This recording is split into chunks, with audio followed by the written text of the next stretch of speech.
The NCAA Board of Directors will vote today on whether or not to allow college athletes to profit off their name and likeness. Earlier this week, a panel recommended the board approve the policy shift. Starting tomorrow, legislation will go into effect in several states to allow athletes to make money on themselves, no matter what the NCAA policy is. And of course, this comes after the Supreme Court ruled that the organization cannot cap education-related benefits for college athletes. So for more on this, we are joined by Edward Scott. He's the Vice President and Director of Athletics at Morgan State University. Thank you so much for joining us. So Edward, starting tomorrow, some of the most popular, famous college athletes in the country will be able to make some real money. But what exactly does that mean? I mean, are we talking about shoe endorsements like professional athletes? In what ways could they profit? Well, first of all, thank you for having me and allowing Morgan State to be represented. To answer your question directly, I think a lot of that's going to be figured out over time. I think that we are just seeing the ruling come down from the Supreme Court. We're getting some guidance now from the NCAA for the first time on name, image, and likeness. And so I think we have to let this play out a little bit. To your question about shoes and apparel, I think that's going to be a little more difficult for student athletes just because of potential conflicts with their institutions and some of the pre-existing deals. So those are some of the nuance that we're going to have to work through as this all starts to come to fruition over the next 24 to 48 hours. Yeah, because, you know, it's a conversation coming from all different angles. When it came to the Supreme Court decision, they were talking specifically about education-related expenses. So that's a lot different than an endorsement or autograph or whatever. How is Morgan State preparing for this policy change? We're really looking at it from a few different angles. Number one, we want to educate our student athletes on building their brand, on marketing, right, on how they can really profit from name, image, and likeness. The educational expenses we'll be able to take care of for them. They won't be as much involved in that process. And then in addition to that, we want to work with some outside companies, and we're looking at vendors now that will help us be a clearinghouse for contracts so we can do this in a very methodical way for our student athletes and make sure there are no conflict of interest.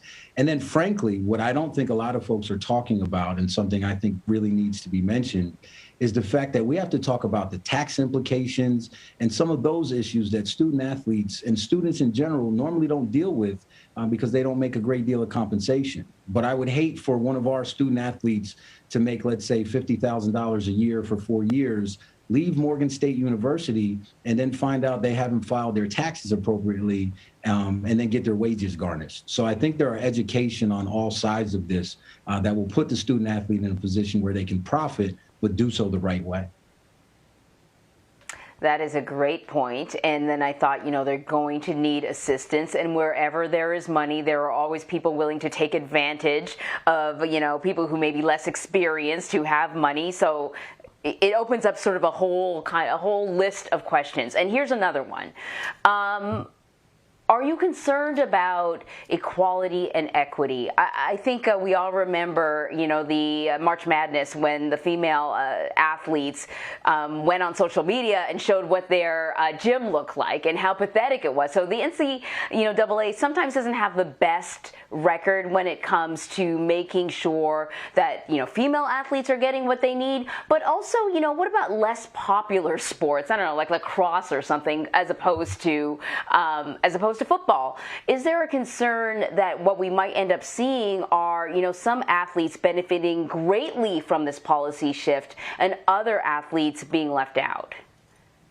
It's an outstanding question. And I think the market is going to dictate, right, the way that name, image, and likeness plays out in a monetary fashion. What I will say is the revenue sports, your men's basketball, women's basketball, football, I think those student athletes are going to have a certain marketplace just because of the fact that there's a following for that sport. But I would caution folks who don't realize the power that influencers have. I think about the young ladies that are twins, and I can't remember their names, but at Fresno State. And they together have as many followers as Trevor Lawrence did, the quarterback from Clemson. And so they're going to have a really neat opportunity to make some money off of their name, image, and likeness. And these are two females that we're talking about. I would also say we need to do some data and some analytics research. And I think you'll find from an influencer standpoint that females between 18 to 22 tend to have more followers than males do.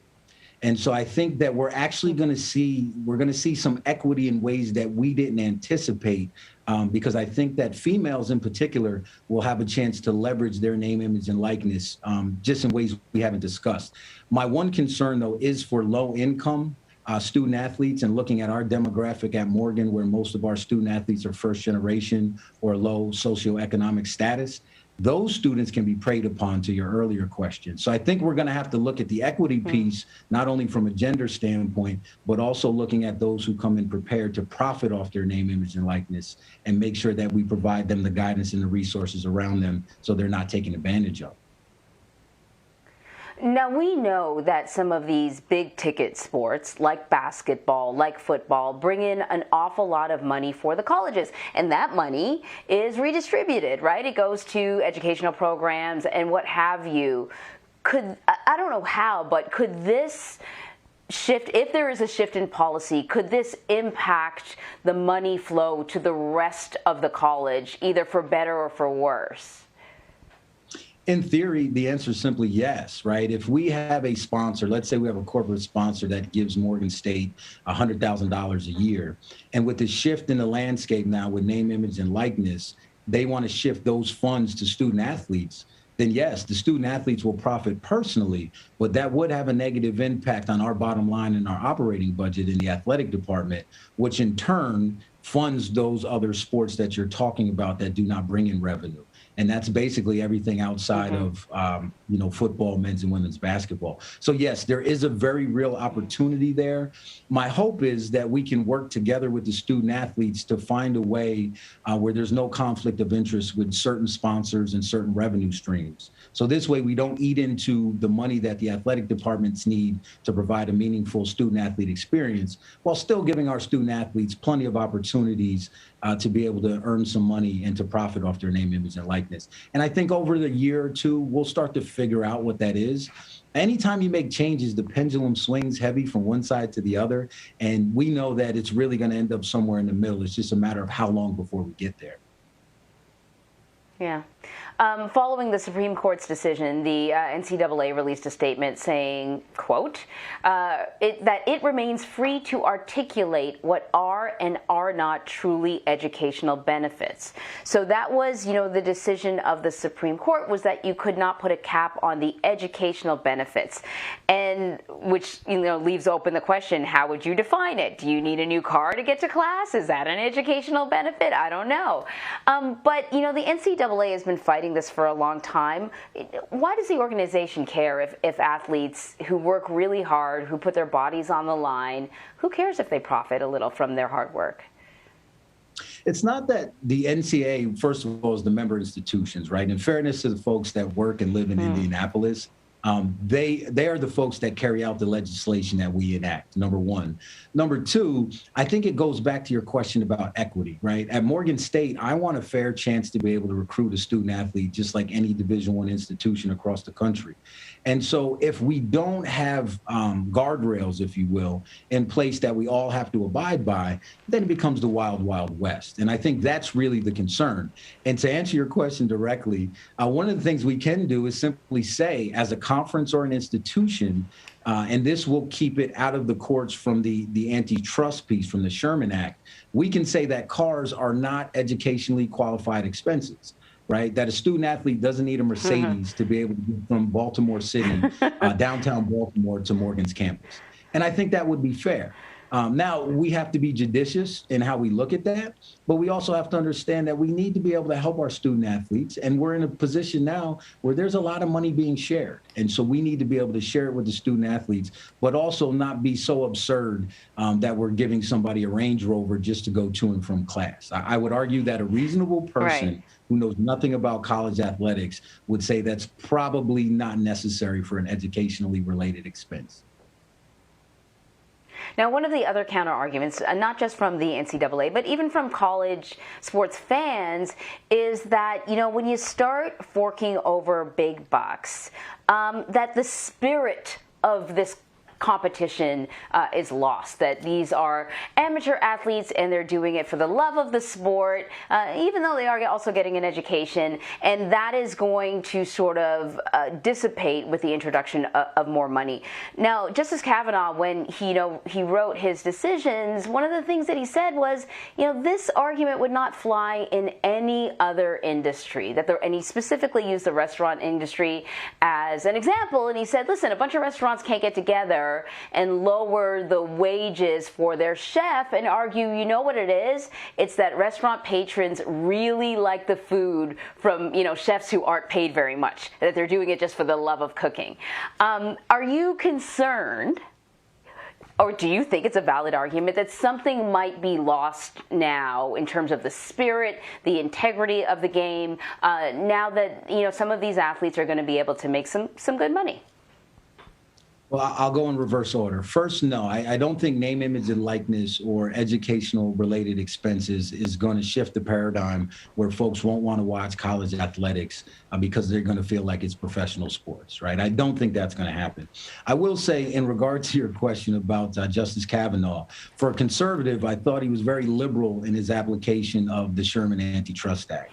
As a PhD myself and somewhat of a nerd, I read the entire Supreme Court opinion and his concurrence opinion.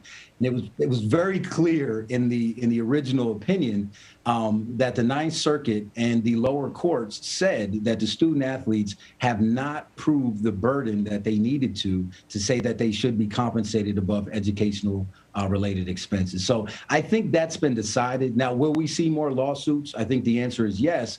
But if you read deeper into that opinion, the original opinion, it does state clearly that there is a difference between college amateur athletics and professional sports. And I think the courts understand that there needs to be a difference there, and there is a different marketplace for both of those.